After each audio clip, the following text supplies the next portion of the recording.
it moved me because they did deserve it. They won it, and they won the season. It was their year. It was their time.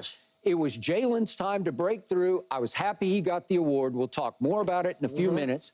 But all those guys are good guys. There's not one guy on that team I don't like. There's not one bad actor. There's not a villain. There's not a, like you did have Marcus Smart, who played with edge, and he was always getting into it with people. But Brad Stevens said, you know what? I'm going to replace him with Drew Holiday. And Drew Holiday was the magic move, man. I said that. You did. I said it. Keyshawn said it. Yeah. Okay. And so what did I see at the start of the game last night? Your first 6 points were scored by Drew Holiday. He just came to play because he gets it. And you got it yesterday. I was saying the same thing. The crucial moments of this game were the immediate moments after tip-off, because it was up to the Mavericks to show the Celtics we are serious about this. We are going to apply pressure to your throats right away. We are going to make you sweat. We're going to make you fret. We're going to make you doubt. We're going to make you a little shaky-handed from three, because we are here and we ain't going away. And guess what? They had a shot early. Okay, they had a shot early. And by the way, Luka had a three early. It was up by one, right? Well, Tatum and Brown they never got up. They never were up. They didn't lead the whole night. No, they closed it to one. Yeah, they closed it to one. Tatum and Brown Luka's first three. If this goes in, I'm thinking I got a chance, and it lipped out. Okay, it lipped out. That would have given them their only lead of the whole night. Good deep okay. ball. So then Drew Holiday goes bang, bang, and bang, and scores three quick buckets, and then Al Horford, at age 37, finally got himself a ring. He knocks it down. If we have the Al Horford three, and it makes it 9-2. We have this. Once they got out 9-2, I was no looking back. Al Horford. When he struck this, I said, kaboom. I turned to my wife, Ernestine, and I said, this is over. And I immediately tweeted, start the parade. Because that's it. That's the only chance Dallas had to show them they were serious about this, serious business. And from that point on, they kind of scratched and clawed and got back into it. And then you guys flurry at the end of the first quarter and go up 10 after quarter, and it is way, way over. And then your little man, Pritchard, pulls one out of his tail again at the end of the half and bombs away, and that's it. That's if there's ever such a thing as a halftime dagger, that's it. That's the second time in this series. And he traveled. Look, man, I don't want to hear all that. I don't want to hear all that. No, Paul, he ran with the ball. There ain't no travel. But they ain't going to call it, I know. They're not going to call it. I was like, oh, my God. That hurt. Ooh, that hurt. 21, that was the dagger there. Ooh. Man, okay, bars was filled. Here's what I saw overall in this series. I keep saying this, people don't want to hear it. Most of these NBA games come down in this modern era that we're in now to three-point shooting. They just do. Yeah, you talk about rebounding and all this other stuff. And your team has figured out the formula.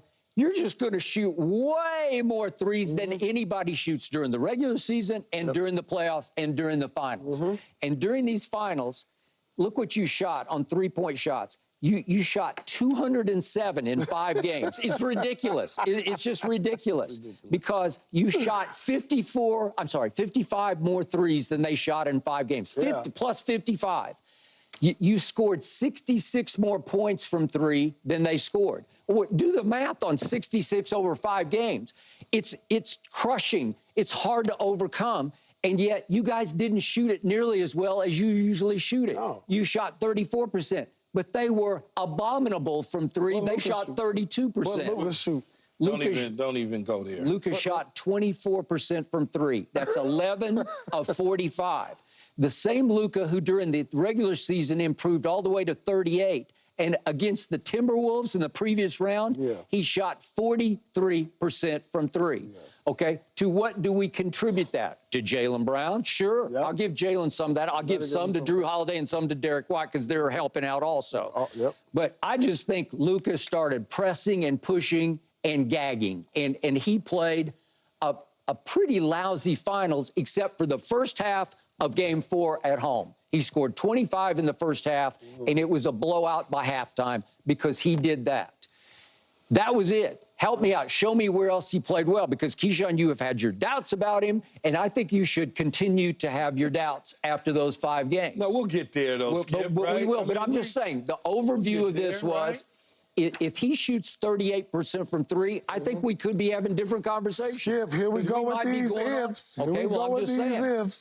Did you predict he was going to shoot 24%? I predicted that this will be his most difficult challenge because of the versatility that the Boston Celtics present on defense. Okay. When you have the combination of Brown, Man, you can switch Derek out 4 White, different dudes. You can switch 4 different guys on them. All right. And then even Al Horford the only dude you really can't is Al Horford. Well, but Al Horford still held his own. No, I'm saying, but you really can't. Like, you don't want that all You night. don't want that. You just don't want it. But if he needed to for a shot or 2, he could do it. Yeah. You don't want Sam Hauser on him because he was abusing Sam Hauser. He got him 4 or 5 times. Yeah, He's 6'9" compared to a dude that's 5'2". No, he's not 5'2". Hauser's pretty tall. I think he's as tall as Luke is. No. Isn't he 6'7"? Yeah, he about that tall. Is he? I think he's tall. Yeah. God. Okay, which brings me to Kyrie Irving. I just watched him play, 3 games in what used to be, quote unquote, his house, or was going to be his house, right?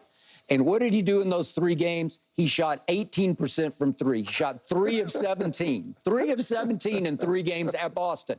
You can't tell me. Those last 3 was in the last game. Yeah, you can't tell me the crowd didn't get into his head and his psyche and his soul. Must have been something. Yeah. So in Must have the been end, something. That's that kryptonite. Boy. yeah. Boy. Green kryptonite. But they played, look, they went up against the best team with the best record all season long. And usually, when you got the best record and you're the best team, you usually finish the deal. Like when you're one of the top 2-3 teams record-wise, you usually win a championship. And you're the most rested team because nobody pushed you in the first 3 rounds, right? You came in completely rested. You got 10 days off before the finals. You were just better than they were, right? I don't know why we sit here today acting all surprised. It's like, whoa, this is a shock that Boston won. Luka. Nobody said that. No, Keyshawn just said it wasn't a shock. Like I can just hear it. I can hear it in y'all voice. It's just the Kyrie this, Kyrie was having a revelation on his career, and I love that he, he found him a home. Hopefully, he can finish off in Dallas. But this was just, like I said in the beginning, this was a bad matchup from the start. You talking to somebody who could just see right from the start. Luka, they need to get more athleticism. No question about it. It was a bad matchup. To compete with Boston, and I don't see how they can do that. And I think it was just so much pressure that you got to put on Kyrie at this stage in his career. But you know what? I'm going to say, we're going to talk about how many, that. but like I said to you before, though, Paul, equated to football for me, how many other teams in the NBA got 4 guys that can switch off all the time? What, you got two teams, baby? Or then 4 teams that got 4 guys that can score the basket. Yeah. There's not a lot. It's a bad matchup. Minnesota had 1 guy in Ant-Man. OKC had 1 guy.